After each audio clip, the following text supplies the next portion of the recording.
Os mitos gregos sobre sociedades de mulheres guerreiras chamadas Amazonas fascinaram gerações de estudiosos. Durante séculos, as histórias sobre elas foram tratadas como fantasiosas em todos os detalhes. No entanto, nos últimos anos, os historiadores passaram a acreditar que o núcleo dos mitos podem ser baseados em fatos históricos. Sejam bem-vindos! No vídeo de hoje, vou te contar 6 histórias intrigantes sobre as lendárias guerreiras amazonas. E como sempre, eu conto com o teu like. Agora, sem mais demora, vamos para a história.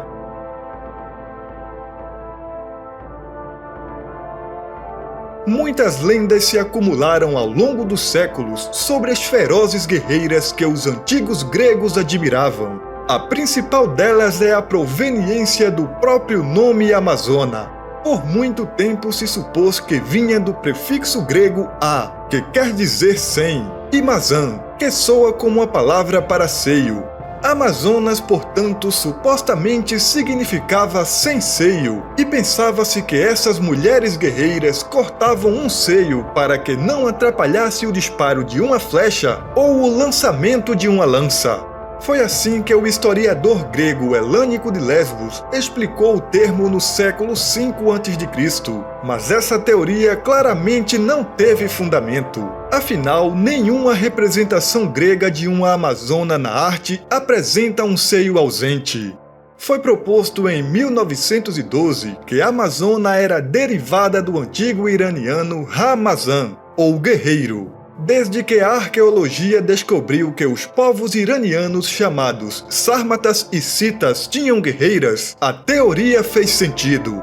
Porém, os gregos já usavam a palavra Amazonas antes mesmo de ouvir falar desses povos iranianos. Então o mistério permanece.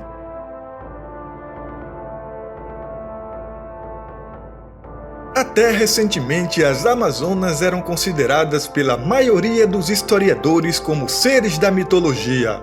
Entretanto, estudos do século XIX apresentaram pela primeira vez a tese de que as Amazonas eram de fato figuras históricas, mas sem os exagerados contos épicos. Muitos mitos gregos localizavam a terra natal das Amazonas em uma região oriental chamada Sítia, que circunda o Mar Cáspio e abrange o Cazaquistão moderno. Heródoto descreve os citas como fazendeiros com uma civilização bastante avançada para a época. Ele também escreveu sobre seus casamentos com mulheres guerreiras, bem como o costume de proibir uma mulher de se casar até que ela tenha matado um inimigo masculino em um rito sagrado. Esta união de citas e amazonas produziu o povo sarmatiano. Estudiosos posteriores não levaram o relato de Heródoto a sério, até que expedições arqueológicas começaram a descobrir túmulos de mulheres com armas e cicatrizes de batalha. Curiosamente, evidências de DNA indicaram que 20 a 30% dos enterros ao redor do Mar Negro eram de mulheres guerreiras. Os itens descobertos nos túmulos das mulheres incluíam armaduras, pontas de flechas de bronze, punhais, espadas e arreios de cavalos, coisas normalmente não associadas às mulheres.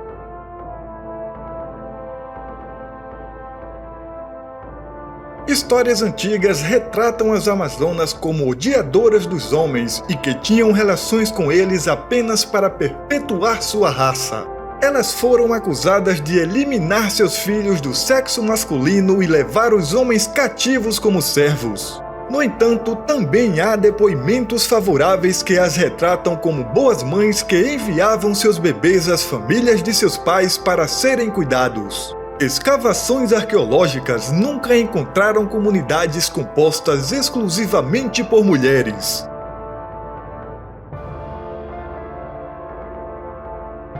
Tendemos a visualizar as Amazonas como ásperas e não femininas, com pouco interesse em sua aparência enquanto vagavam pelas estepes. Heródoto, porém, descreve que os citas, tanto homens quanto mulheres, estavam tão preocupados com a aparência e a beleza quanto qualquer um. Heródoto descreveu uma sauna cita, O banho era um ritual de purificação muito importante para a tribo, pois se preparava para os funerais na primavera. Primeiro, os citas lavavam a cabeça com água e sabão. Em seguida, eles entravam em uma cabine semelhante a uma tenda. Lá dentro, eles jogavam sementes de cannabis em pedras incandescentes e o vapor resultante limpava seus corpos. Heródoto também descreveu que as mulheres preparavam uma máscara de beleza triturando uma pasta de cipreste, cedro e incenso com água e aplicavam no rosto e corpo antes de dormir. As amazonas também protegiam sua pele das temperaturas extremas, aplicando aguentos cosméticos à base de gordura.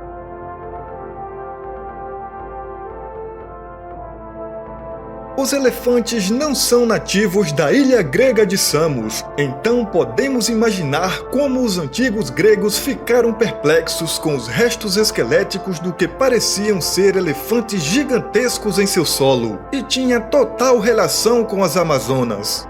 O mistério foi debatido e registrado pelo historiador grego antigo Plutarco por volta de 100 a.C.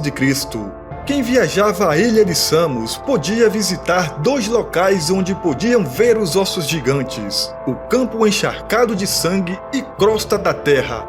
Plutarco cita o mito afirmando que a Terra Vermelha ficou assim quando foi encharcada com o sangue de guerreiros em uma terrível batalha entre o deus do vinho Dionísio e as Amazonas. No mito helenístico, Dionísio marchou da Índia para a Grécia com uma manada de elefantes de guerra. Dionísio atacou a fortaleza amazona de Éfeso, na costa da Ásia Menor, em frente a Samos. Quando as mulheres fugiram para a ilha, Dionísio e seus elefantes saíram em perseguição e derrotaram as amazonas em uma luta poderosa. Havia uma crença de que as pessoas da era mítica, incluindo as amazonas, eram de tamanho enorme. Muitos identificaram os ossos maciços como pertencentes às Amazonas caídas, mas muitos também reconheceram sua estrutura e acreditavam que eram os restos dos elefantes de guerra de Dionísio. Os gregos estavam familiarizados com os elefantes desde que Alexandre o Grande os encontrou na Índia, embora sua presença em Samos fosse um mistério.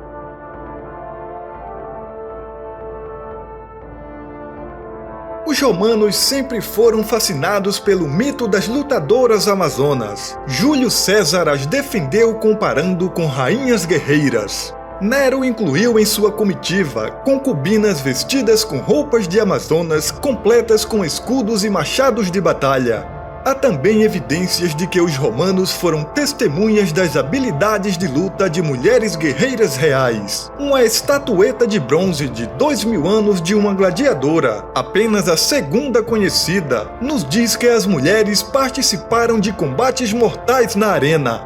As regras de combate de gladiadores exigiam que homens e mulheres lutassem sem roupa na parte superior. Então podemos ter certeza que a atração erótica das gladiadoras atraiu grandes multidões de homens. As gladiadoras até lutaram na própria Roma. O imperador Domiciano assistiu às lutadoras batalhando à noite à luz de tochas. Em 200 d.C., Séptimio Severo baniu os combates femininos.